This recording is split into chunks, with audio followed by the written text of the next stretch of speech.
Hey everybody, I'm Jack and this is Raw Tropical Living. Thanks for joining me today. I'm out and about doing a little shopping this morning, looking around. So pretty day, and I thought I would do a video from the park here. It's very nice out here. This is just a little park in my hometown. Lots of green. You know, I started, this kind of came to me the other day. I just, you know, when I travel alone, and I like that. God, I couldn't imagine traveling with people. I watch people going through the airports, and it's a freaking nightmare. When people travel in groups, they just take on different mentalities. They become very inefficient. They can't move. But anyhow, so I have just lots of time to think about things, and I got a few thoughts in my head, and I took a few notes on different things. And I don't know, I just try to keep try to write down my train of thought sometimes, because I have good ideas on travel days, and when I used to not do that, I would forget them by the time I got to somewhere where I could talk about them. But anyhow, you know, not too long ago, and I don't even remember the video, I don't remember how long ago, it's probably been, and I think I've had comments like that in the past, where somebody will come in and, you know, they'll mention, I don't know what their circumstances are. Maybe they're speaking for other people. Maybe they're speaking from experience, but they'll talk about, you know, they see all our food talk and stuff, and they see that as something of privilege and something of what I call the first world thing, first world problem, when you're able to quiver over, you know, small details when it comes to food.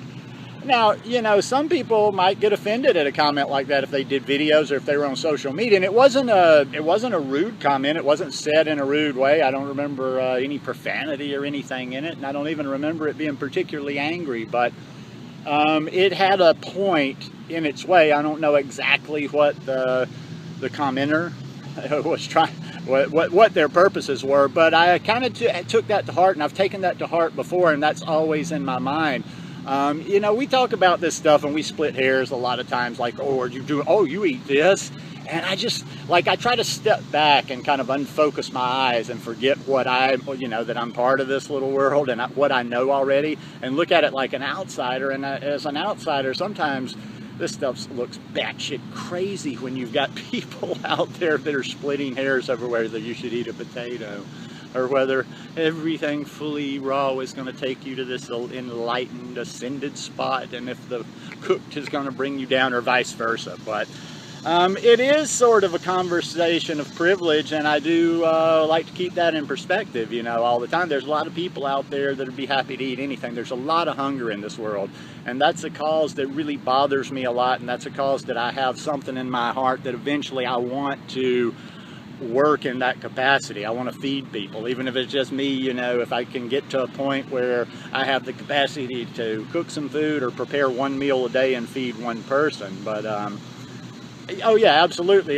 there is real hunger out there. And I think some of the things, you know, especially in the raw vegan community, we can be especially people that make videos, always kind of look at how these videos might look to somebody that's not necessarily in our little niche, that might stumble across this, and, you know, how they could, and maybe they take it out of context, but, like, you know, people are always talking about how this is bad, and, you know, especially the raw is law people, and they get on things like legumes and rice. Well, there's a huge part of the world where beans and rice is a staple, and that's a healthy staple, and it keeps people going, and it keeps people fed. I know in Latin America, you know, beans and rice is something, and we could feed a lot of people with beans and rice. I've kind of done some calculating before, and like if I was in the city, and I know there's lots of people hungry in the city, it wouldn't take me a whole lot to cook a big pot of rice, a big pot of beans, you know, get a few vegetables like some tomatoes, lettuce, maybe some avocado, maybe some plantains,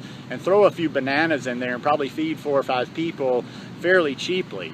So, you know, there's real hunger out there. Now, I've had people before, I'm going to say, like, and I'm talking to the majority. Like I say, don't always be so damn literal, you know. There'll always be somebody, you'll say something and people know you're speaking in generalities, but they got to point out their exception.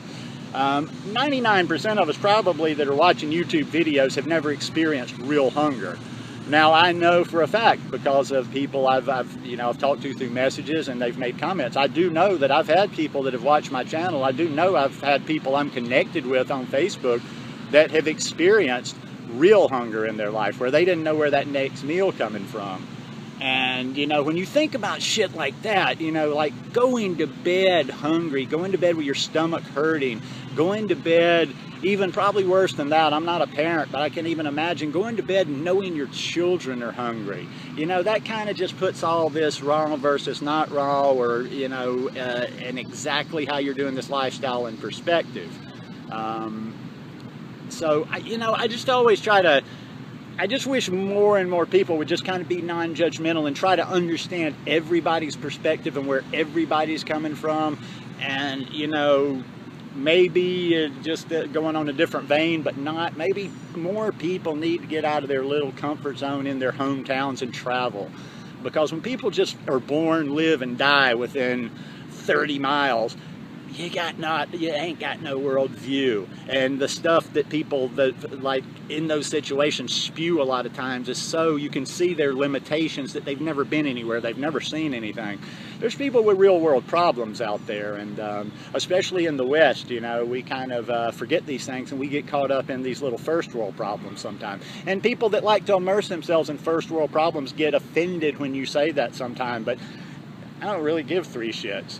You know, the first world is privileged. I come from the first world. I know I'm privileged. I don't have money. I mean, it's not like I live a fancy lifestyle, but even with what I got, even with the lifestyle you've seen me living, and that's what I live. I mean, sometimes people ask me questions, and I'm like, have you watched my videos? Really? Do you think I'm pimping down in Costa Rica? I mean, I'm very grateful for my lifestyle, but I live a very moderate lifestyle, a very modest lifestyle. Most people my age, like the average demographic that would be my age, couldn't do that, couldn't handle. They'd come down and they'd live, they'd be, oh, it's too hot, it's this, it's that, I need a bigger house, I need a better house. I got to spend more money to be able to survive down here. But, you know, it's like we got to be aware, you know, as we talk about this food thing all the time, and as we focus on our health, and as we focus on the animals, which the animals being the number one thing, and our planet being a very important thing, let's don't forget the humans. You know, even me, I can be very cynical sometimes. I'm not a fan of the human race in general. I think man is a greedy animal. Man has a lot of bad base instincts, but man also has a lot of good instincts. And there are very good people out there, and there's people that haven't participated in screwing this planet up near as much, and they don't have anything. I mean, there's people out there that just don't eat. They don't have anything. So, you know, as we talk about this kind of stuff, always keep this in perspective.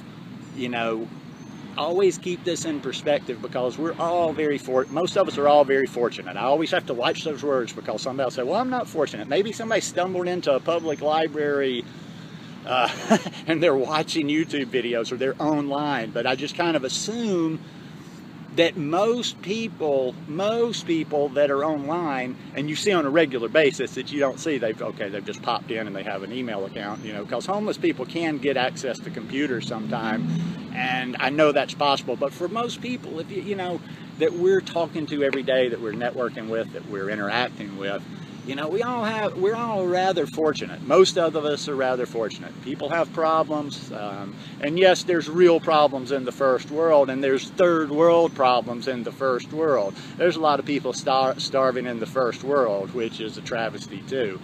And until we get rid of this separation of us and them, and really see the interconnectedness that we've got with all other humans, plants, animals, everything on this planet, we just won't get it. Because we have to start looking at things in a closer to home situation. You know, it's always been those starving children in Africa, way over there. Even back when I was a kid, you know, you would have these programs that would try to adopt, you know, and feed and this and that. But they're way over there, almost like they're not real. Those are real people. I watched a video not too long ago of this sister taking care of her two little brothers. None of them had eaten in days. And the kids were the little boys, the twins were so weak, they were crawling in the dirt. I mean, they were paralyzed. They didn't even have a strength to crawl. So, and the thing is like, if that was you would do everything possible. In other words, if that was your family, nothing else matters. You don't spend money. You don't do anything else until they're fed, or you don't rest until your family's fed. You would extend that out a little bit. If there was probably somebody in your neighborhood, because you know them, and Sorry, full camera again. But I was just about to finish up. But what I was going to say is if it was somebody, you know, within your vicinity, probably even within your hometown, the town will mount something.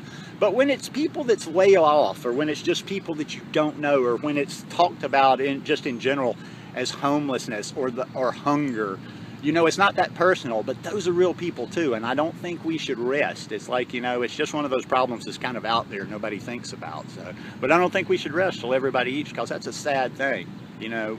You go to bed hungry at night. So don't take that for granted. Every time you eat good vegan food, whether it is fully raw, whether it is the highest of the high, whether it's the most perfect organic, whether it's got the most fruit in it, if it's grown in the most perfect soil, consider yourself lucky, because there's a lot of people in this world today that would eat the scraps. You could chew that shit up and spit it out, and they'd be happy to get that. So always remember, and always be thankful for every bite of food that you put in your mouth.